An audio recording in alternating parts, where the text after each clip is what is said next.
আগুন জ্বলছে বিভিন্ন জায়গায়, কারফিউ ইম্পোজ করেও যে আগুন নেভানো সম্ভব হচ্ছে না। কিছুক্ষণের মধ্যেই আমরা আপনাদের জানাবো যে নেপাল সরকার, নেপালের প্রধানমন্ত্রী তিনি সব দলকে ডেকেছেন, সব দলের প্রতিনিধিদের ডেকেছেন আজ সন্ধ্যে 6টার সময় মিটিংয়ের জন্য। আজ যে পরিস্থিতি তৈরি হয়েছে নেপালে, যে পরিস্থিতি তৈরি হয়েছে সেই পরিস্থিতি কিভাবে সেখান থেকে বেরোনো যায় তার জন্য মিটিং ডেকেছেন।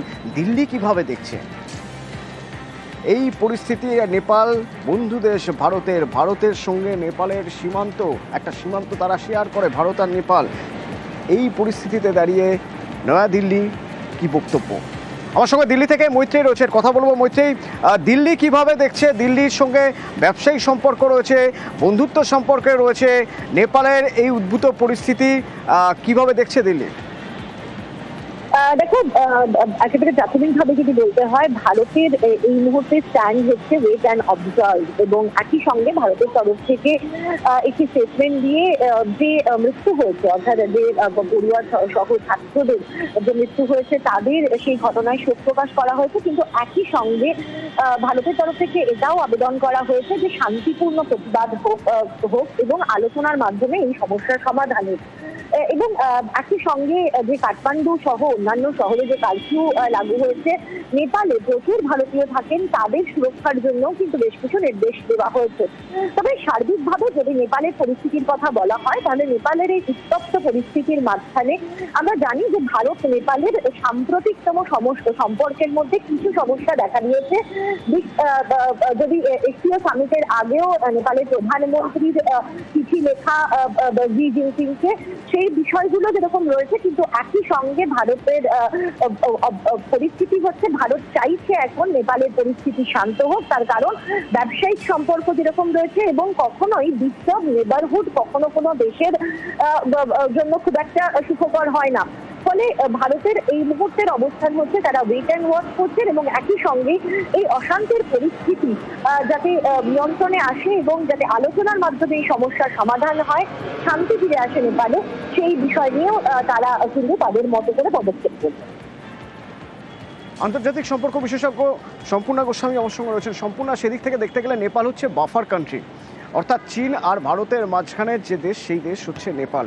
তো নেপালে যে পরিস্থিতি তৈরি হয়েছে, নেপালের এই সরকার, যে সরকার কিছুটা হলো প্রচ্ছন্নভাবে চীন সমর্থিত সরকার, সেই সরকারের এরকম একটা উদ্ভূত পরিস্থিতি, ভারতের স্ট্যান্ড পয়েন্ট ঠিক কী হওয়া উচিত এই জায়গায় দাঁড়িয়ে, কি মনে হয় আপনার?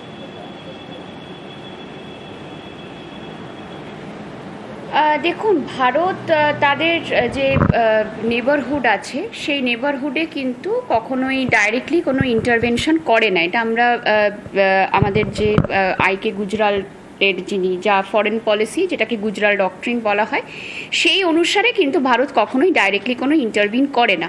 কিন্তু বিষয়টা হচ্ছে, আমরা 2008 সালে যখন নেপালে প্রোটেস্ট হয়েছিল আগেনস্ট মোনার্কি, তখন ভারত কিন্তু অন্যতম একটা দেশ ছিল যারা কিন্তু সেখানে প্রজাতান্ত্রিক গণতান্ত্রিক একটি রাষ্ট্র তৈরি হওয়ার ক্ষেত্রে প্রচ্ছন্ন মদত কিন্তু দিয়েছিল, এবং ভারত চেয়েছিল যাতে নেপালে অবশ্যই টোটালিটেরিয়ান একটা গভর্নমেন্ট অ্যাবলিশড হয় এবং সেখানে গণতন্ত্র স্থাপন হয়।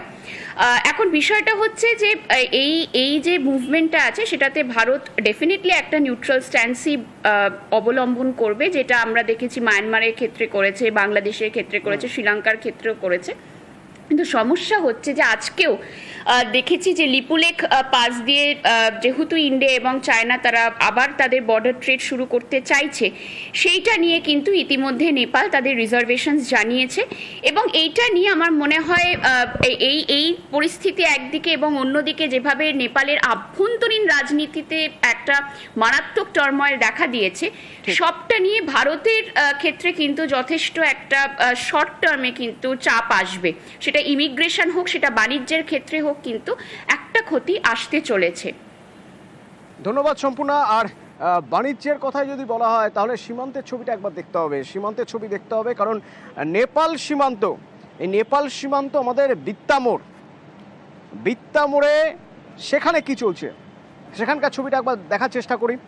বিশ্বজিৎ থাকবে আমার সঙ্গে সরাসরি। বিশ্বজিৎ থাকছে, এবং বিত্তামোড়ে টায়ার জ্বালিয়ে প্রতিবাদ চলছে দেখা যাচ্ছে সেখানে গতকাল থেকে একের পর এক ট্রাক আটকে রয়েছে। এসএসবি আর রাজ্য পুলিশের নজরদারি চলছে। নেপাল যে যাচ্ছে যে গাড়িগুলি সেগুলোর কড়া চেকিং হচ্ছে। বিশ্বজিৎ, কি অবস্থা সেখানকার? দেখো, শুধুমাত্র বিদ্যামন নয়, কাকরভিটাতেও কিন্তু এখন অগ্নিগর্ভ পরিস্থিতি। সেখানেও টায়ার জ্বালিয়ে বিক্ষোভ করছেন যুব সমাজ। কারণ যেভাবে 23 জন যুব সমাজকে একেবারে গুলিবিদ্ধ করা হয়েছে, তারপরে কিন্তু ক্ষিপ্ত হয়েছে যুব সমাজ।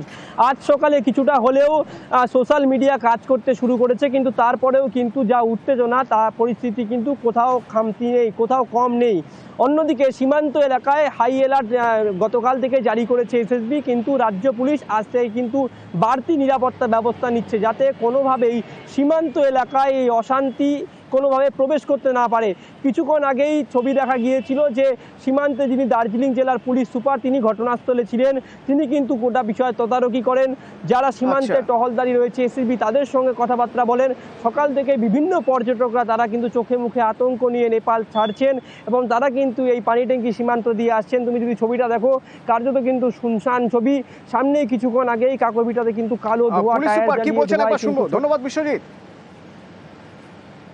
আমাদের বর্ডার এলাকা যে আছে এখানে পিসফুল আছে। আমরা খড়িবাড়ি আর এই যে নকশালবাড়ি বর্ডার আছে প্লেন এলাকাতে, তারা এলাকাতে আমরা ঘুরেছি and it is quite peaceful on our side. আমরা একটা ভিজিল রাখছি।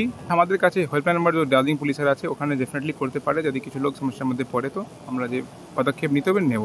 নাকা লাগিয়েছি ডিফারেন্ট যে এন্ট্রি পয়েন্ট আছে আমাদের এখান থেকে নেপাল থেকে ওইদিকে যাওয়ার, কি কোনো আনসোশাল এলিমেন্টকে মুভমেন্ট না হয়, আমাদের এখানে কোনো সমস্যা না হয়, তার জন্য আমরা রাউন্ড দ্য ক্লক নাকা রাখছি এখানে।